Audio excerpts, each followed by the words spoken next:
Bismillahirrahmanirrahim. Me emrin Allahut, mëshiruesit, mëshirdhuruesit. Paqja, mëshira, mirësi dhe begati të Allahut qofshin mbi të gjithë ju.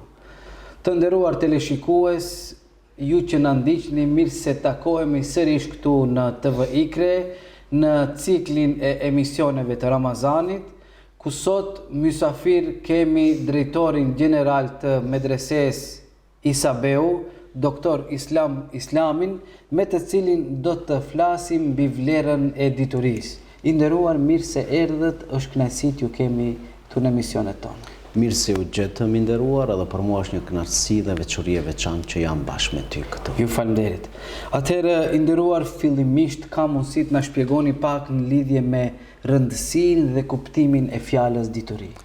Audhu billahi minash shaitanir rajim. Bismillahirrahmanirrahim. Alhamdulillahi kema allamana an nahmad wa usalli wa usallimu ala khayri khalqihi sayyidina Muhammad wa ba'd. Së pari shfrytëzoj rastin që gjithë besimtarëve muslimanë në mban botës t'ia uroj këtë muaj të shenjtë Ramazanit, duke shpresuar që ky muaj të cilët jemi këta ditë veçanta të cilët do t'i përjetojmë, të kalojmë çaste të bukura, të mira, të sinqeritetit, të vëllezërisë, dashurisë dhe të jetojmë Ramazanin ashtu siç duhet. Amin. Sa i përket çështjes së diturisë, dituria është njëra prej veçorive të veçanta që dallohet qenia njerëzore. Dituria ka mbajt shtete, ka mbajt pozitat e njerëzve, ka mbajt vende, popuj, gjithçka është bazuar me diturinë. Edhe gjithë kjo epicendër e veçantë që është dituri dhe ne i themi dituri dhe vrapojmë të gjithë pas asaj që të arrijmë këtë dituri, është diçka interesante që Zoti e dalloi qenjën njerëzore, po me logjik, me mendje të shëndosh, që në këtë mendje të shëndosh i dhuroi që njeriu të posedojë dituri. Kemi ajete kuranore të cilët vërtetojnë çështje të tillë, inni ja'ilun fil ardi khalife, ju bëm, thot Zoti i lartë mëdhëruar, më këmbës në tokë. Me çka njeriu u bë më këmbës i Zotit në tokë? Pikërisht me dituri, me dije, me logjik, apo ajeti tjetër të cilët vërteton një çështje të tillë kur Allahu i lartë mëdhëruar u dha emanetin qenieve gjigante jashtë qenies njerëzore, maleve, kodrave, qiejve. Ato e refuzuan. Kush e pranoi? E pranoi qenia njerëzore. Çka ishte ajo të cilët e pranoi qenia njerëzore këtë çështjen e diturisë apo çështjen e emanetit? Është pikërisht logjika, mendja e shëndosh që me këtë logjik, artikulim të logjikës të posedoj dituri njeriu. Dhe veçoria e njeriu si qenie njerëzore pikërisht është çështja e diturisë që dallohet nga gjithë krijesat, nga gjithë gjallësat dhe ai menaxhon me krejt këtë të cilët e ka me veten e tij. Ju falënderit të nderuar, përmendëm se dituria është edhe ajo e cila e bëri që njeriu të jetë i dalluar nga krijesat tjera. Mirë po, si mund që njeriu të arrijë tek dituria? Sa i përket çështjes së arritjes se si njeriu arrin tek dituria, kemi, si thonë, mjete për të arritur tek dituria. Prej mjeteve kryesore janë apo wasailul ma'rife që i thuan në gjuhën arabe, janë shqisat, 5 shqisat të cilët Zoti i lartë mëdhëruar na i ka dhuruar. Në shumicat e njerëzve të cilët e kanë, të pamurit, të prekurit, të nuhatërit, që me këta arrin në një farë lloj të diturisë. Përpos shqisave kemi edhe mendjen, logjikën e shëndosh, që nëpërmjet mendjes ne arrim lloj të diturisë. Përpos mendjes së shëndosh kemi, t'i themi, edhe diturim bimendore, dituria apo njohuria e auliave, që ato din diçka e njerëzit të rëndomt nuk din. Jashtë, që për të arritur këtë është hadithi pejgamberit sallallahu alaihi wasallam, men amila bima ullima awratha Allahu al-ilma ma la ya'lam. Kush e praktikon atë që e din, Zoti do ta furnizojë me një lloj diturie që ky e din e tjerët nuk e din. Do të thosh një lloj diturisë e veçantë. Kjo më nuk është shqisore, nuk është më kjo mendore, po kisha thënë kjo është mbi mendore. Do të lloj tjetër apo për të arritur dituri kemi edhe atë bazike që është Kurani famëlar dhe hadithet e Muhammed Mustafa sallallahu alaihi wasallam. Që atë që thot Kurani dhe atë që thot Resulullah sallallahu alaihi wasallam është verifikimi i diturisë. Tash krejt këta janë rrugtim apo mjete për të arritur tek dituria. Nderuar, përmendëm shqisat dhe një prej tyre është edhe logjika, shëndosh, arsyeja apo mendja. Filozofët janë bazuar vetëm në këto dy llojet e para. Çfarë mund të themi në lidhje me këtë? Sa i përket filozofëve, ato janë bazuar vetëm në dy llojet e para të diturisë, ato nëpërmjet shqisave dhe ajo nëpërmjet mendjes logjikës, saqë ato në shqisat kanë verifikuar çdo gjë dhe kanë menduar që me shqisat arrihet tek e vërteta e diturisë, apo Aristoteli nëpërmjet mendjes logjikës që çdo gjë është logjika që e jep. Por ta marrim në këndin ton aspektin fetar islam, logjika e ka të kufizimin e vet, po edhe shqisat e kanë kufizimin e vet. Do të thonë detyrimisht duhet i bashkojmë të dy këto lloje për të arritur tek ajo dituria komplete apo verifikuese të themi. Edhe bindse. Shembull kemi atë kufizimin e logjikës ku tregohet apo në librin Ihya Ulumuddin el ajzu an darkil idrak. Pa aftësia për të ditë çdo gjë është aftësi. Tash kur logjika stopon, kur shqisat stopojnë, edhe ndalemi aty. E tash pas këtyre çka ka?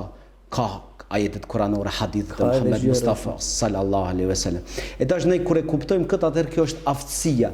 E tash filozofët këtë çështje nuk kanë arritur ta kuptojnë, kanë munduar që me logjik, me shqisat të bëjnë gjithçka, edhe është interesante kur të analizohen të gjithë ato, ka kundërshtime me vetvetët e tyre nga fillimi deri në fund, sepse shqisat në një moment ta japin një të vërtet, pas disa çasteve ndryshon. Apo logjika për një moment ta jep një të vërtet që kur do ta shohësh me të vërtet është e tilla, por pas disa çasteve apo ditëve apo muajshve ndryshon. Pra në fen islame është interesante që rrumbullaksimi i krejt këtyre çështjeve është dituri e saktë që duhet ta kërkojë njeriu këtë çështje. Kur përmendet pjesën e shqisave, mu kujtuaj rasti të cilin e përmendin edhe filozofët kur thonë, për shembull, nëse një njeri i verbër dhe ja nxjerrin përpara një elefant, dhe i themi që ta përkufizoj ata. Në qoftë se ai do ta prek tek këmba, do të thotë se është i fortë sikur të jetë një mur. Në qoftë se e prek tek ajo hunda, thotë është diçka si formë cevi apo ndonjë shtyllë holle kështu me radhë. Mirë po, kjo është të pikpamja e atij që nëpërmjet shqisave ka arritur ta kuptojë. Mirë po, nëse dikush tjetër e prek nga një prizëm tjetër, mund të arrijë në një konkluz tjetër. Prandaj shqisat këta janë të cilat të japin njohuri, mirë po janë të mangëta në qoftë se edhe ne nuk e bashkojmë edhe me arsyen apo me mendjen e shëndosh. Eksakt ai koncepti i diturisë në islam është ma gjithëpërfshirës që i shikon në gjitha prizmat, jo vetëm një këndit. Ashtu. Shembull, në fen islame kemi dituri të dobishme dhe dituri të padobishme. Dituri tash ne flasim, dituria krejt është e dobishme. Është e dobishme në aspekt, do thotë, njerëzor, logjik, por kemi diçka diturisë që ndoshta na bën më tepër dëm se sa dobi. Jo, rastësisht edhe pejgamberi alayhi salam kur lutej, siç thonte, Allahumma inni a'udhu bika min ilmin la yanfa. O Zot, kërkoj mbrojtje nga dituria e cila nuk të sjell dobi. Do të thonë, ekziston një lloj dije, mirë po dobi nuk na sjell, përkundrazim mund edhe të na sjell dëm. Për shembull, për shkak se ne kemi shumë njerëz të cilët janë të aftë, kanë dije, mirë po atë dije shfrytëzojnë për gjëra, për shembull të këqija apo negative, siç janë për shembull hajdutët apo vjedhësit. Ato lloj planesh, projektesh bëjnë se si të vjedhin një bankë ose një institucion të caktuar, dhe po të marrësh edhe atë ta shohësh, do të vresh se vërtet është një dije e jashtëzakonshme, mirë po mënyra se e kahzon ai e bën që të jetë dituri e padobishme. Apo në konceptin islam, dituria e cila të afron tek Allahu i lartë madhëruar, ajo është dituri. Ajo e cila të largon nga Allahu i lartë madhëruar, çfarë do bie diturish, ajo do të jetë jo për ty, kundra teje. Ana çdo gjë të cilët bëjmë jetën tonë dojmë të jetë që për ne të jetë argument për nesh. Do thotë është edhe rasti ku dikush dëshironte ta ngacmoj Resulullahin sallallahu alaihi wasallam, ta pyes me diçka që nuk din për çështjet astronomike, ku e diçka. Edhe Resulullahi sallallahu alaihi wasallam i përgjigjet el ilmu la yanfa wal jahlu bihi la yadur. Diturinë që e ke ndaj kësajna nuk më bën dobi, po edhe pa diturinë që e kam ndaj kësajna nuk më bën dam. Ashtu.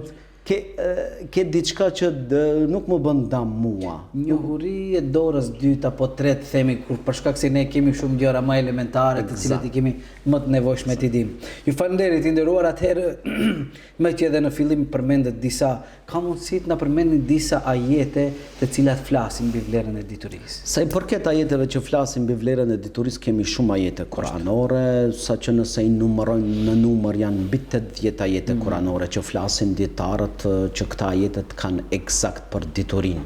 Shembull kemi ajetin kuranor shahida Allahu ennehu la ilaha illa huwa wal malaikatu wa ulul ilmi qa'iman bil qist. Allahu dëshmon për njohshmërinë e tij të vetën. Përpos Allahu të lartëmadhëruar dëshmojnë edhe me lajqet çka kanë në tokë dhe në qiell. Përpos me lekëve dëshmojnë edhe ata të cilët kanë dituri. Do thotë paramendoni ata të cilët kanë dituri janë afër me laqeve. Vlera e diturisë sa është në fenë islame. Apo innema yakhshallahu min ibadil ulama, vetëm dietarët janë ata të cilët i frigohen Allahut, kanë ndroj, frigohen. Aq sa më i ditur të jesh, aq më tepër i ke frikë lartëmadhërisë së tij. Dhe e kupton se shumë gjëra nuk i di. Dhe kupton. Dietarët kur i komentojnë çështjet e ajeteve të diturisë, thonë nuk janë vetëm këta 80 ajete në numër, por krejt Kur'ani nga fillimi deri në fund është dituri, është dije. Nga ikra bismi rabbikal ladhi khalaq, lexom, studio, imperativi i parë është dituria. Lexo në emrin e Zotit tënd. Këtu kisha ndërlidhur atë aspektin se në fenë islame për të konceptuar atë kompletin e diturisë, nuk është vetëm dish të kesh njohuri, por atë që e ke dituri ta kesh në praktik. Shembull imperativi i parë ishte ikra, lexo, mëso, studio, kalon periudhë kohore. Vin ajetet njëjta si ky imperativi i parë. Ja ayyuhal muzammil qum al-layla illa qalila. O ti Muhammed Mustafa sallallahu alaihi wasallam, çohu dhe atë dituri që ke në kokë praktiko. Në një pjesë të natës ban ibadet, namaz. Pastaj kalon periudhë kohore dhe vije imperativi edhe i tretë, ja ayyuhal mudaththir qum fa'anzir wa rabb. Do thotë tani kalon praktik. Ata kalon praktik, thirrë ato njerëzit. Do thotë kjo është metodologjia që duhet ne të kemi. Jo vetëm dim, se kemi shumë njerëz të cilët dinë, po janë të padobishëm. Pse janë të padobishëm? Lexo, futu, studio, do të thonë kumi lejle illa kalila, praktiko. Edhe pika e tretë, do të thonë dil tash edhe shfaqje tek njerëzit dhe do të thotë leximi, studimi, pastaj praktika e asaj që ke lexuar. Pastaj në fund është të i thrasësh të tjerët në rrugën e Allahut të lartëmadhëruar. Do të isha përqendruar në këtë çështje se është mjaft e rëndësishme për gjithë ne që nuk mjafton vetëm të dim, por patjetër atë që e dim ta kemi në praktik. Pastaj kur do ta praktikojmë shumë thjesht dhe lehtë për t'i thirrur të tjerët në rrugën e Allahut të lartëmadhëruar. Pra, me një konkluzë të veçantë, krejt Kurani është dituri, nga fillimi deri në fund është dituri.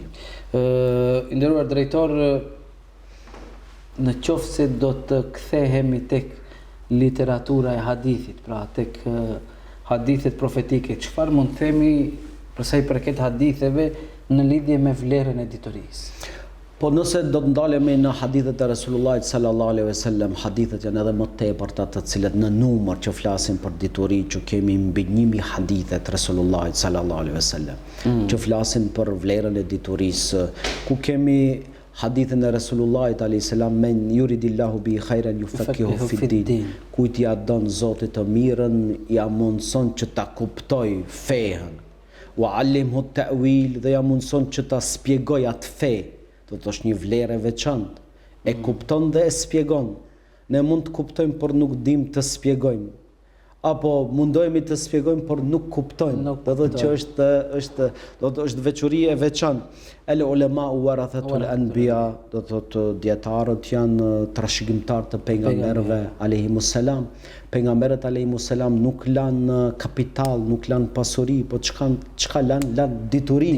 E kush do ta trashëgojnë këtë dituri? Janë dietarët, të cilët do të marrin nga trashëgimia e Muhammed Mustafa sallallahu alaihi wasallam dhe do t'u abartin të tjerëve. Gjithçka çka ka në tokë dhe në qiell luten për ato të cilët kërkojnë dituri.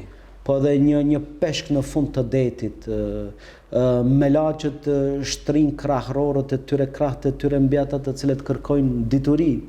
Është hadithi i Resulullahit sallallahu alaihi wasallam, ai që e lexon Kur'anin, pasi që jemi në muajin e bekuar të Ramazanit, që ne edhe agjerojmë, edhe lexojmë Kur'an, edhe japim sadaka dhe falim namazin e Taravis, ku kisha apeluar që të jemi me Kur'an më tepër. Dhe pa marrë parasysh leximi, niveli i leximit se si. Është hadithi Resulullahit sallallahu alaihi wasallam, ai që lexon Kur'anin mirë, rrjedhshëm, pa gabime, ai është me melekt, grada e tij. Pa ai i cili e lexon me gabime, me probleme, me mundime, vlera e këtij nuk është me melek, mbi melekt. Dy fish. Do thotë të jemi optimist edhe ndaj atyre të cilët janë këmbgulës ndaj asaj, që të dim, që të mundohemi, që të lexojmë, po nuk di bukur mirë, mundohu. Me aq, kjo është vlera e haditheve të Resulullahit sallallahu alaihi wasallam që na tregon për çështjen e diturisë, që janë të panumërta, që për shkak kohës nuk do të isha ndalur tek të tjera. Ose për shembull, nuk e di, do mund ta shpreh mirë arabisht, men seleka tarikahu fil ilmi fa huwa fi sabilillah. Do të thonë njëkohësisht edhe je në rrugt të Allahut. Përderisa je duke nxënë dituri. Kjo veçanërisht vlen për nxënësit, për studentët të cilët i vijojnë mësimet, arsimin, dijen. Kush është në rrugën e diturisë, sahal Allahu lahu tariqan ila al-janna. Ja lehtëson rrugën e diturisë. Para mendo ne me dituri e lehtësojmë rrugën tonë të xhenetit. Ne vetëm të qëndrojmë në dituri, vetëm të lodhemi, vetëm të lexojmë, vetëm të punojmë, vetëm të kemi ambient të diturisë, familjar, vetjak, në shoqëri, në institucione, dituri, lexim. Koha e përparuar, gjithë non-stop janë duke lexuar. Ne nuk e dim se sa lexojmë romane të ndryshme, literatura të ndryshme që u bëjnë dobi, informacione të ndryshme, por non-stop njeriu si qenje njerëzore që mori emanetin me logjik, me mendje të shëndosh, me dituri, pa tjetë me dituri, atyre të cilët janë përcaktuar për të përfituar dituri, sidomos studentët, nxënësit dhe kështu me radhë. Më kujtua tani një thënie një dietari, thotë merri dhe lexoj 100 libra brenda një viti dhe në fund do të shohësh se në çfarë mënyre do të mund të artikulosh fjali. Eksakt. Do me thonë, sa më shumë që lexosh, aq më i aftë për të ligjëruar, më konkret je, më preciz. Do të vinë ide nga ti nuk e pret. Ndoshta ti nuk mund ta dish se filan librën e kam lexuar, megjithatë kur vjen në shprehje ti i përdor ato fjali të cilat i ke lexuar dhe je më orator. Ashtu eksakt. Unë edhe u apeloj nxënësve, do të medresesë dhe gjithëve që fazën të cilën e kanë ato të i përqendrohen diturisë, ta shfrytëzojnë diturinë, se siç janë definuar disa njerëz për të punuar, që kanë orarin e tyre të punës të caktuar. Pa dhe faza e studentëve apo nxënësve janë përqendruar për të lexuar, që patjetër të kalojnë në orarin e caktuar, që i kryjnë ato orarin e caktuar orët, pastaj do të jesh i lirë dhe do të bësh punë tjera të cilët i ke. Nderuar drejtor, përpara se ta mbyllim edhe një pyetje kisha, për shembull, cilat janë proceset të cilat na mundsojnë që të arrijmë tek kjo. Besoj që ka disa shkalla apo etapa për të përfituar diturinë. Sa i përket proceseve për të arritur tek dituria, duhet të jenë kompletuar ata gjitha proceset, të jenë të nivelit të lartë. Si procesi i parë është vetë nxënësi. Pastaj është mësuesi, shkolla, pastaj është edhe prindi. Ky trekëndësh patjetër duhet të jetë i fuqishëm për të arritur në një rezultat të diturisë. Nëse njëra prej këtyre faktorëve, është e zbet, është problematike. Pastaj do të kisha thënë nxënësi për të arritur dituri apo studenti për të arritur dituri duhet t'i ketë disa cilësi. Cilësia e parë duhet të jetë e samtu, heshtja. Çka ne kuptojmë me heshtje? Të dimë që kur të ligjeron dikush të heshtje, ta dëgjojmë. Ne ndonjëherë nuk kemi durim, mundohemi me një herë të kyçemi. Jo, hesht një herë, le ta kryj pala tjetër, le ta kryj profesori, le ta kryj hesht, do të thotë njëra prej cilësive që duhet të ketë. Përpos heshtjes, duhet el istima, ta dëgjojmë. Jo vetëm heshtim, por edhe ta dëgjojmë në atë heshtje se çka kemi kureshtar në dëgjimin ton. Përpos dëgjimit, el hifdh, çka do të memorizojmë. Përpos memorizimit është el amel, ta praktikojmë. Përpos praktikës e nëshër, pastaj t'u abartim të tjerëve. Do të janë disa faktorë kryesor për të arritur tek ajo dituria, duhet të heshtim, duhet të dëgjojmë, duhet të memorizojmë, të lexojmë. Atë që kemi lexuar duhet pastaj ne ta kemi në praktikën tonë. Atë që kemi në praktikë pastaj do t'ua tregojmë të tjerëve. Që kjo do të jetë ajo forma më e mirë për të gjithë. Të shpërndarjes së diturisë. Të shpërndarjes së diturisë, të cilët jemi të nevojshëm për këtë mënyrë, për këtë çështje, për këtë formë të asaj të cilët ne jemi përcaktuar. I nderuar, me që jemi në fund të këtij emisioni, do kishim dashur shkurtimisht një mesazh për ata të cilët na ndjekin nga rrjetet sociale dhe nga televizionet. Mesazhi im i fundit për këtë emision do të ishte që të jemi me dituri, sepse do të vlerësojmë veten tonë më tepër, do të nderojmë familjet tona, do të nderojmë shoqërinë tonë, padyshim edhe do t'i shërbejmë shtetit të cilët ne jetojmë në këtë vend, por jo vetëm këtij shtetit, por gjithë njerëzve anë mban botës. Kjo është ajo veçuria e veçantë të cilët ne jemi më këmbës të Allahut lartëmadhëruar në tokë. T'jemi sa më afër leximit, studimit, hulumtimit të dijes, sepse kjo do të na ngrit në gradat më të larta njerëzore. I nderuar, unë ju falenderoj që ishit pjesë e këtij emisioni. Lutë Allahun xhaleshanu t'ju jep shëndet, mirësi, agjerim dhe ibadetet pranuara dhe kuptohet inshallah do t'ju kemi edhe misione tjera në TVIK. Ju falenderit edhe juve, ishte nder dhe kënaqësi për mua. Ju falenderit. Atëherë të nderuar shikues, ne jemi në fund të këtij emisioni, ju falenderojmë për vëmendjen, lutim Allahun xhaleshanuhu për ibadetet të pranuara për gjithë secilin. Takohemi nesër mbrëma në të njëjtën kohë, në të njëjtin vend. Deri atëherë qofshin në mbrojtjen e Allahut. Wassalamu alaikum wa rahmatullahi wa barakatuh.